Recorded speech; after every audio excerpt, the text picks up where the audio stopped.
சின்ன மருமகள் சீரியலில் இனிவரும் எபிசோட்களில் யாருமே எதிர்பார்க்காத அளவுக்கு ஒரு மிகப்பெரிய திருப்பம் வரப்போகிறது.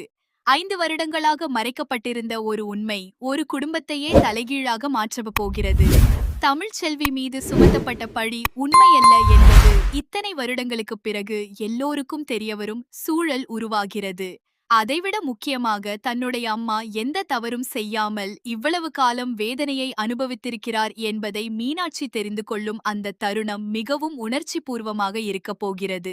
தமிழ்ச்செல்வி எவ்வளவு தைரியமாக இருந்தாலும் தன்னுடைய குழந்தைகள் தன்னை அம்மா என்று அழைக்காமல் வேறொருவரை அம்மா என்று அழைப்பதை மட்டும் அவளால் மனதுக்குள் தாங்கிக் கொள்ள முடியாமல் தினமும் உடைந்து போய்க் கொண்டிருக்கிறாள்.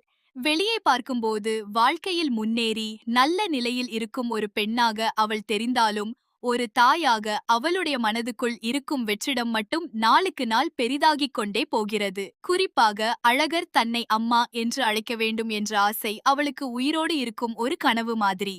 அந்த ஆசை நிறைவேறாமல் இருப்பதால் இரவு நேரங்களில் யாருக்கும் தெரியாமல் கண்ணீர் விட்டு அழும் அளவுக்கு அவளுடைய மனம் உடைந்து போயிருக்கிறது. இதையெல்லாம் கவனித்துக் கொண்டிருக்கும் மீனாட்சி தன்னுடைய அம்மாவுக்கு மீண்டும் அந்த குடும்பத்தையும் குறிப்பாக தன்னுடைய அப்பாவையும் சேர்த்து வைக்க வேண்டும் என்ற முடிவுக்கு வருகிறாள். முதலில் அம்மாவிடம் இதை பற்றி பேசும்போது நடந்து முடிந்த விஷயங்களை மீண்டும் கிளற வேண்டாம், நம்ம வாழ்க்கை நம்ம கையில் இருக்கிறது என்று தமிழ்ச்செல்வி சொல்லி அவளை சமாதானப்படுத்துகிறாள். ஆனால் மீனாட்சியின் மனதில் மட்டும் அந்த கேள்வி விடாமல் துரத்திக் கொண்டே இருக்கிறது. என் அம்மா தப்பு செய்யவில்லை என்றால் 5 வருடமாக அவள் ஏன் இந்த தண்டனையை அனுபவிக்க வேண்டும் என்ற கேள்விக்கு விடை தேடும் பயணம் அங்கிருந்துதான் ஆரம்பமாகிறது. ஒரு நாள் சேதுவின் வீட்டிற்கு மீனாட்சி செல்லும்போது அங்கே நடக்கும் சில விஷயங்கள் அவளுக்கு சந்தேகத்தை ஏற்படுத்துகின்றன. சேது தன்னுடைய மகளை பார்த்ததும் அளவில்லாத பாசத்துடன் கொஞ்சுவதையும் மீனாட்சியுடன் சிரித்து பேசுவதையும் பார்த்து சிலருக்கு பொறாமை ஏற்படுகிறது. குறிப்பாக ஈஸ்வரி, சித்ரா, ஐஸ்வர்யா ஆகியோரின் முகத்தில் அந்த பொறாமை வெளிப்படையாக தெரிகிறது.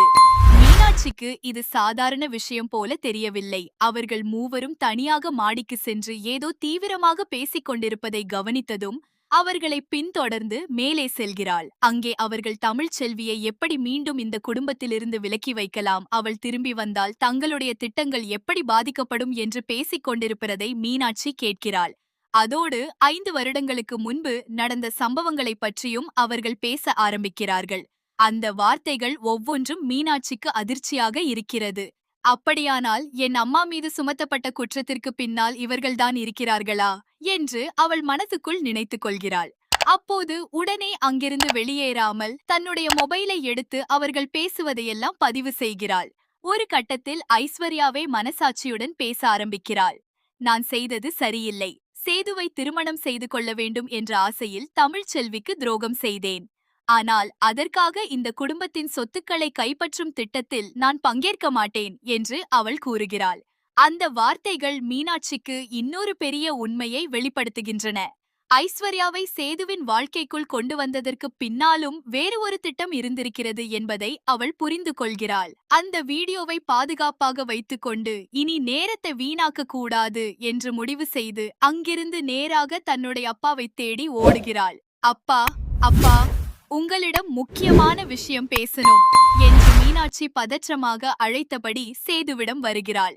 மகளின் முகத்தில் இருந்த பதற்றத்தை பார்த்ததும் சேதுவுக்கும் ஏதோ பெரிய விஷயம் நடந்திருக்கிறது என்று புரிகிறது. என்ன நடந்தது என்று கேட்க, நீங்களும் அம்மாவும் பிரிந்ததற்கு உண்மையான காரணம் எனக்கு தெரிந்துவிட்டது என்று மீனாட்சி சொல்கிறாள். முதலில் சேதுவுக்கு அந்த வார்த்தைகள் புரியவில்லை. 5 வருடங்களாக தன் மனதை நொறுக்கிய அந்த பழைய விஷயத்தை மீண்டும் யாராவது பேசுகிறார்கள் என்பதால் அவர் கோபமாகவும் குழப்பமாகவும் இருக்கிறார்.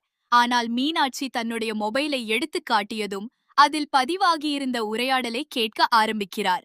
அந்த நேரத்தில் ஈஸ்வரி, சித்ரா, ஐஸ்வர்யா ஆகிய மூவரும் அங்கே வந்துவிடுகிறார்கள். வீடியோவில் தங்களுடைய குரல் ஒலிப்பதை கேட்டவுடன் அவர்களின் முகமே மாறிவிடுகிறது. இவ்வளவு நாட்களாக யாருக்கும் தெரியாமல் பாதுகாத்து வந்த ரகசியம் இப்போது எல்லோருக்கும் முன்னால் வெளிப்படப் போகிறது என்பதை அவர்கள் உணர்கிறார்கள். மீனாட்சி எந்த தயக்கமும் இல்லாமல், என் அம்மா எந்த தவறும் செய்யவில்லை. 5 வருடங்களாக அவள் தனியாக வாழ்ந்ததற்கும் எங்களிடமிருந்து பிரிந்ததற்கும் நீங்கள்தான் காரணம். என் அப்பாவை என் அம்மாவிடமிருந்து பிரித்தது மட்டும் இல்லாமல் என்னையும் அழகரையும் எங்கள் அம்மாவிடமிருந்து பிரித்திருக்கிறீர்கள். இதற்கெல்லாம் பதில் சொல்லியே ஆக வேண்டும். என்று தைரியமாக கேள்வி கேட்கிறாள். அவளுடைய குரலில் கோபம் இருந்தாலும் அதைவிட தன்னுடைய அம்மாவுக்கு நியாயம் கிடைக்க வேண்டும் என்ற வலி அதிகமாக இருக்கிறது.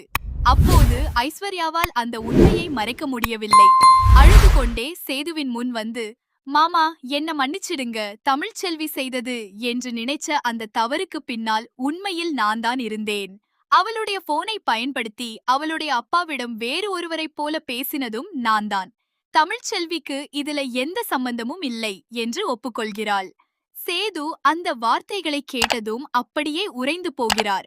5 வருடங்களாக தான் நம்பியிருந்த வாழ்க்கை ஒரு பொய்யின் மீது கட்டப்பட்டிருந்தது என்பதை புரிந்து கொண்ட அந்த நொடியில் அவருடைய மனம் முற்றிலும் உடைந்து போகிறது. ஐஸ்வர்யா